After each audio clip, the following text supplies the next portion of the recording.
欺软怕硬的东西，随身携带便可进入。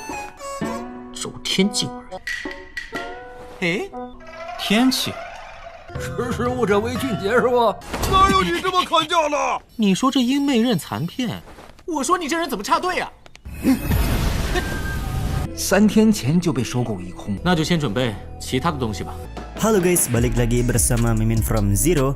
Di video kali ini Mimin bakalan kembali melanjutkan alur cerita Donghua berjudul King of Casual Cultivator episode ke-14 ya. Seperti biasa sebelum masuk ke rekap ceritanya, buat kalian yang menonton video ini tapi belum subscribe, tolong di subscribe dulu ya guys. Dan jangan lupa nyalain lonceng biar nggak ketinggalan update terbaru dari channel From Zero. Playlist untuk Donghua ini juga udah tersedia bagi kalian-kalian yang baru aja bergabung dan belum nonton episode sebelumnya ya. Ya udah deh, nggak usah berlama-lama lagi, langsung saja kita ke rekap ceritanya guys.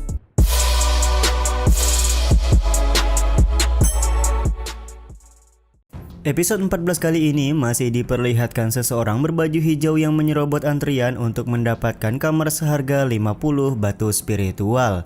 Tentu saja Bang Suwo sangat marah dan meminta orang tersebut untuk antri terlebih dahulu karena dia datang lebih awal. 我说你这人怎么插队啊？ Tapi ternyata di sini pria berbaju hijau langsung menunjukkan kekuatannya di hadapan Bang Suwo yang membuat Bang Suwo langsung ketar-ketir. Di saat itu pula pemilik penginapan meminta pria berbaju hijau untuk tenang terlebih dahulu karena kamar seharga 50 batu spiritual akan diberikan kepadanya. Dengan kata lain, Bang Suwo tidak akan memakai kamar seharga 50 batu spiritual tersebut. 前辈息怒。 还有什么意见？ Terlihat di sini Bang Suwo sangat kesal dan marah karena kamar yang dia inginkan direbut oleh orang lain. Tapi karena pria berbaju hijau mempunyai kekuatan yang lebih tinggi, maka Bang Suwo terpaksa merelakan kamar tersebut. Bang Suwo sendiri sadar kalau dengan kekuatannya pada saat ini tidak akan bisa mengalahkan pria berbaju hijau meskipun dia mempunyai banyak jimat bola api. Sontak kejadian ini pun akhirnya membuat kakek hijau atau kakek Sugiono menjadi tertawa. Biar lebih enak Mimin manggilnya jadi kakek Sugiono ya guys. Kakek Sugiono menganggap kalau Bang Suwo hanya berani di awal saja, tapi setelah mengetahui pria berbaju hijau sangatlah kuat, nyali Bang Suwo langsung ciut. Tak lama kemudian pemilik penginapan menyerahkan token kunci kamar yang akan disewa oleh pria berbaju hijau. Bang Suwo sendiri hanya bisa gigit jari karena dia tidak berhasil mendapatkan kamar tersebut, serta kembali melakukan ejekan setelah pria berbaju hijau pergi meninggalkan penginapan. 欺软怕硬的东西，随身携带便可进入。走天境而已。哎，天气，识时务者为俊杰是不？ Pemilik penginapan pun juga terlihat kembali menawarkan kamar seharga 80 batu spiritual kepada Bang Suwo karena kamar seharga 50 batu spiritual sudah penuh. Tapi ya begitulah, Bang Suwo menolak karena dia tidak ingin membuang duitnya lagi. 林月飘可真难，想花钱找痛快。 Di saat yang bersamaan kakek Sugiono meminta Bang Suwo untuk bersabar dan lebih baik pergi berbelanja sesuatu untuk menyenangkan hati sendiri. Bang Suwo pun setuju dengan saran dari kakek Sugiono serta langsung akan mengajak kakek Sugiono pergi ke sebuah pasar. 我见世面。 Singkat cerita, ketika sudah berada di dalam pasar, kakek Sugiono sangat senang di mana dia menemukan banyak sekali harta yang dijual, dari mulai jimat hingga sebuah obat mujarab.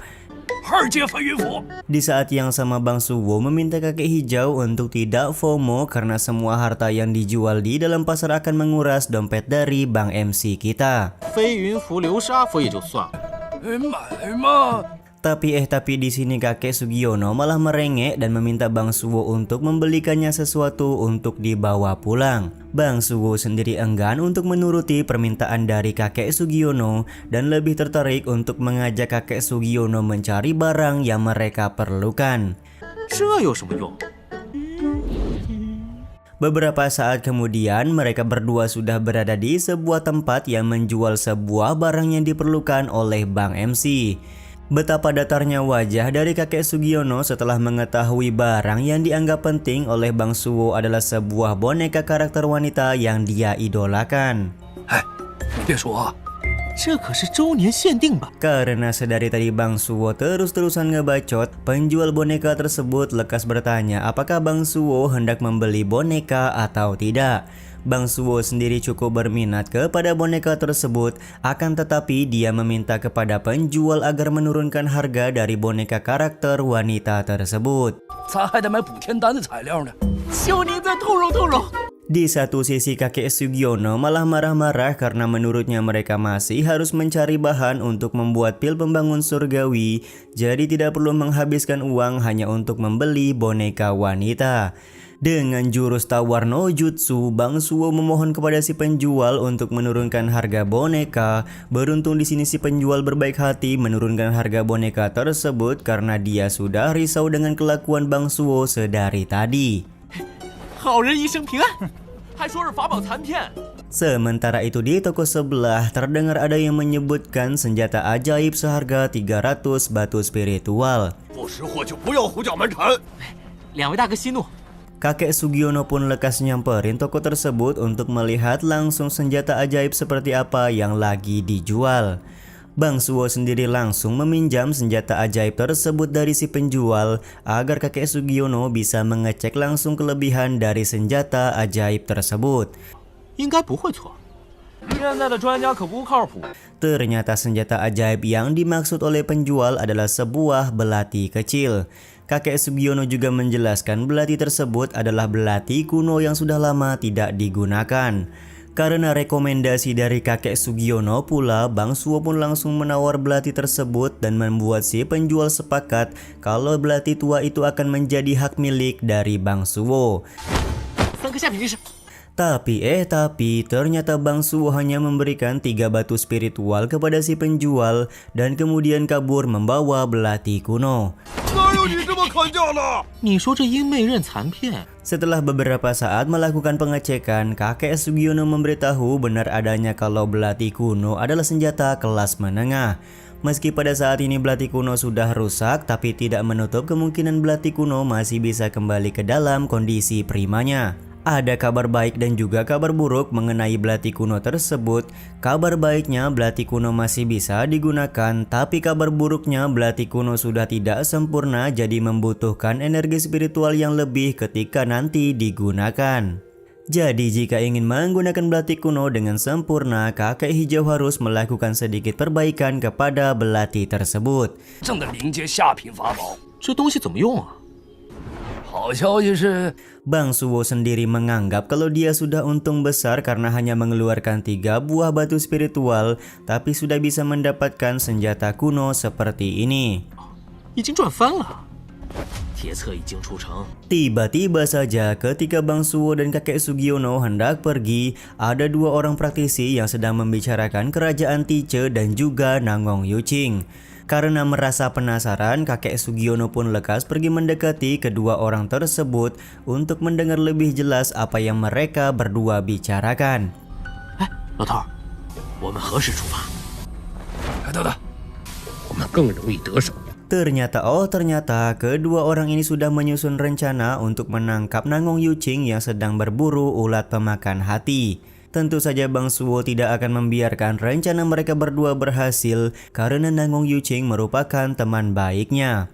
这不是现实，他们要对付。 Di saat yang sama kakek Sugiono meminta Bang Suwo untuk berhati-hati karena 2 orang tersebut memiliki ranah yang cukup tinggi. Jikalau memang ingin menyelamatkan Nangong Yuching, Bang Suwo harus melakukan beberapa persiapan matang. Bang Suwo pun menerima saran dari kakek Sugiono. Dia berencana pergi ke pavilion Jinyu untuk mengubah baju Phoenix api yang sebelumnya dia dapatkan. 走，去金羽阁。 Singkat cerita, ketika sudah sampai di pavilion Jinyu, Bang MC langsung membuat kesepakatan dengan pemilik pavilion. 这些需求自然可以。我有急用，马上就要。 Bahkan di sini Bang Suwo bersedia membayar dengan beberapa barang yang dia miliki agar pemilik pavilion menyelesaikan pembuatan baju Phoenix api yang baru. 我没来赎回这些东西，可可以抵价3000颗虾品。 Bang Suwo juga meminta baju Phoenix Api selesai dalam waktu 3 hari karena dia memiliki keperluan yang sangat mendesak. Di saat yang sama pemilik pavilion Jinyu memberitahu kalau dia tidak bisa memberikan bubuk obat yang diminta oleh Bang Suwo sebelumnya. Bang Suwo sendiri tidak mempermasalahkan hal tersebut asalkan pemilik pavilion menempati kesepakatan yang sudah mereka berdua buat untuk menyelesaikan baju Phoenix Api. Di satu sisi, Bang Suwo juga langsung menggunakan tablet giok komunikasi untuk memberikan kabar kepada Nangong Yuqing. 3天前就被收购一空，那就先准备其他的东西吧。不会已经嘎了吧？ Upaya dari Bang Suwo untuk menghubungi Nangong Yuqing ini juga sekaligus menutup episode 14 kali ini ya guys. Ya udah deh, sampai di sini dulu aja video kali ini. Mohon maaf jika masih banyak kekurangan dan kesalahan dalam penyampaian kata-kata ya. Terima kasih untuk kalian yang udah pada nonton dan jangan lupa subscribe serta nyalain loncengnya ya guys. Mimin selaku penulis narasi, tukang voice over dan tukang edit video pamit undur diri. Salam hangat, see you in the next video. Bye bye guys, see you next week.